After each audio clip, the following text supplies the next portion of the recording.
कि जम्मू कश्मीर यूटी कार्यालय में जो प्रेस कॉन्फ्रेंस हमने रखी है, प्रमुखता से ये 3 विभागों को केंद्रित है। Jammu municipal corporation, Jammu development authority और जम्मू कश्मीर हाउसिंग बोर्ड।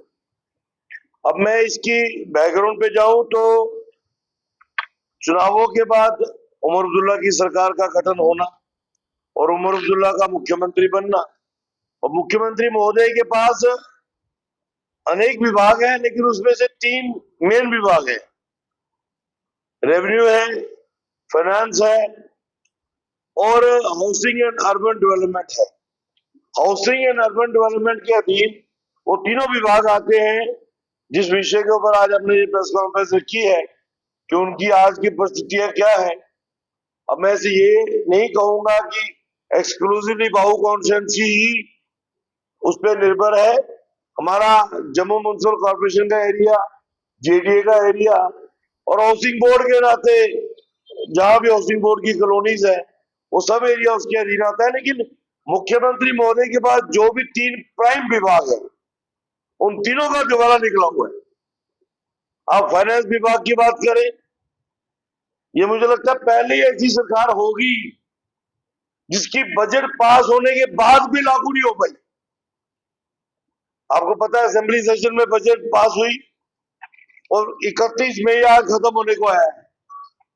एक नया पैसा भी विकास के लिए इस सरकार ने रिलीज नहीं किया है।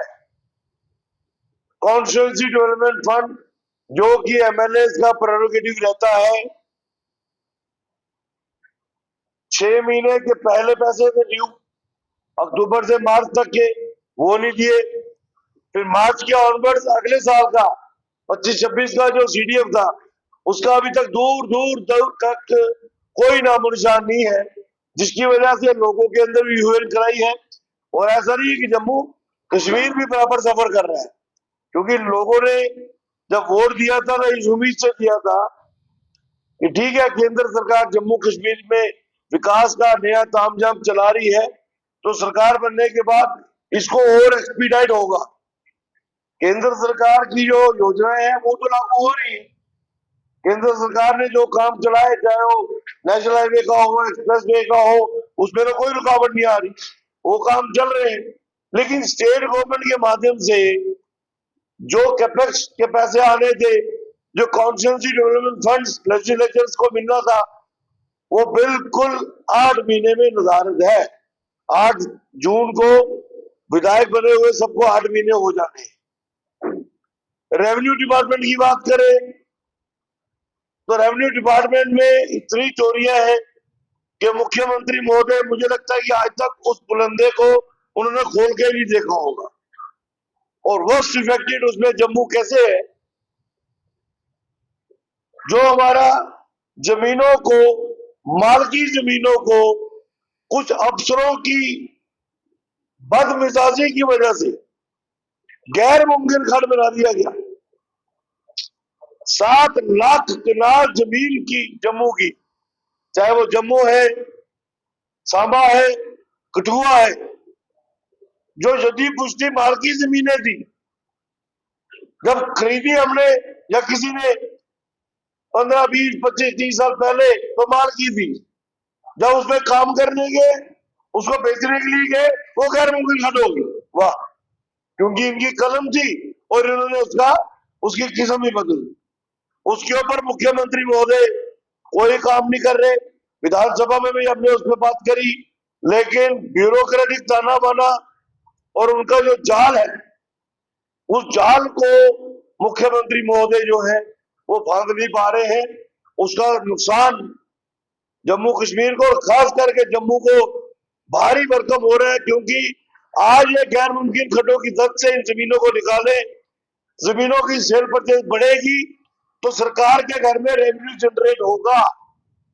जब रेवेन्यू जनरेट होगा तो विकास के लिए आपके पास द्वार खुलेंगे कि सड़कों का निर्माण कैसे होना है, पावर सिस्टम को अपग्रेड कैसे करना है, पानी लोगों के घर तक कैसे पहुंचाना है, वो पैसों से पहुंचेगा।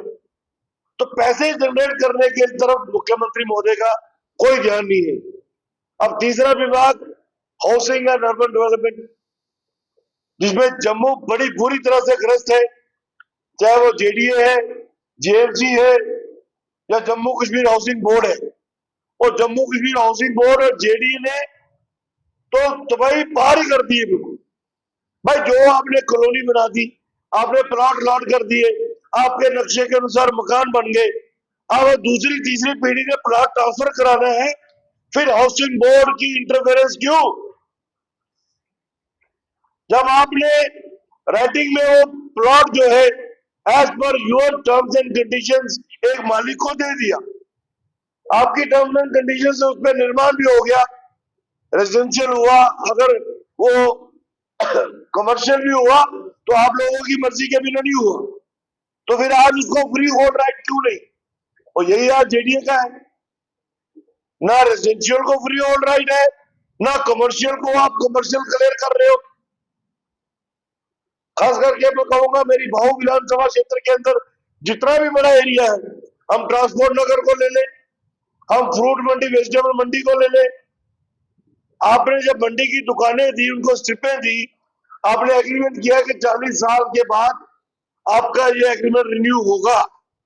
1980 में आपने एग्रीमेंट किया, 2020 में 40 साल पूरे हो गए, आज 5 साल हो गए हैं, वो एग्रीमेंट आप रिन्यू नहीं कर रहे, तो दुकान का क्या स्टेटस रहा?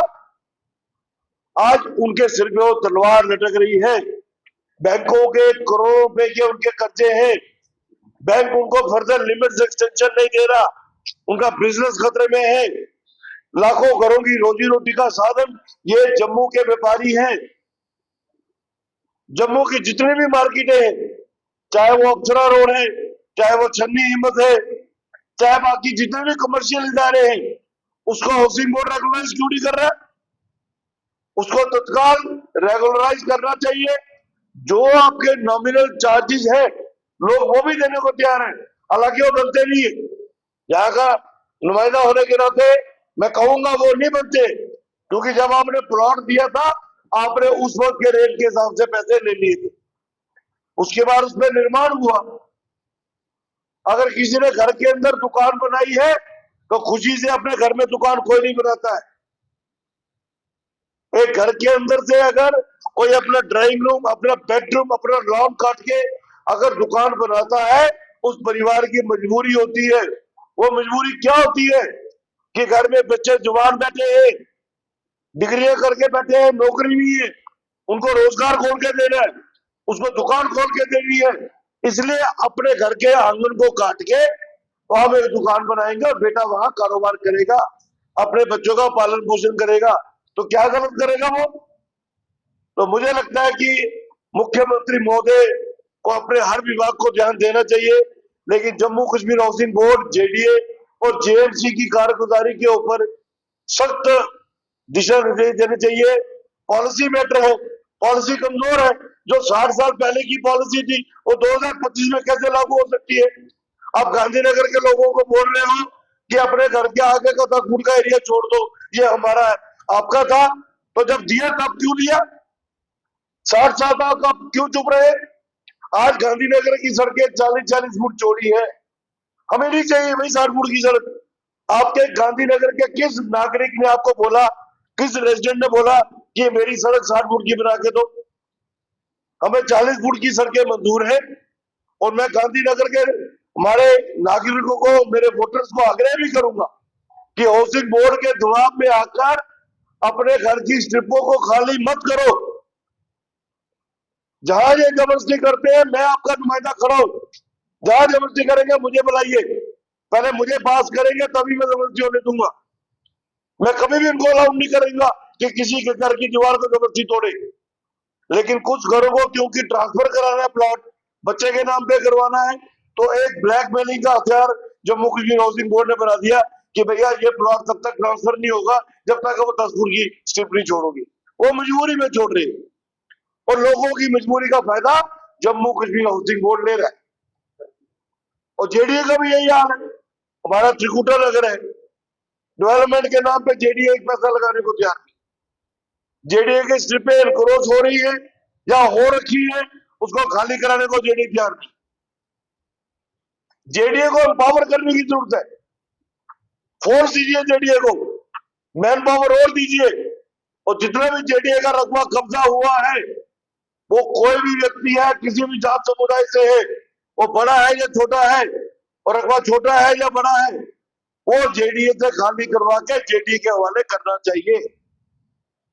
और जम्मू म्युनिसिपल कॉर्पोरेशन, हमने पहले भी कहा कि जम्मू म्युनिसिपल कॉर्पोरेशन में एक बहुत बड़ी धांधली है, जो एनजीओ सफाई कर्मचारी को ऑपरेट कर रहे हैं। ये एनजीओ और सुपरवाइजर्स का बहुत बड़ा नेक्सस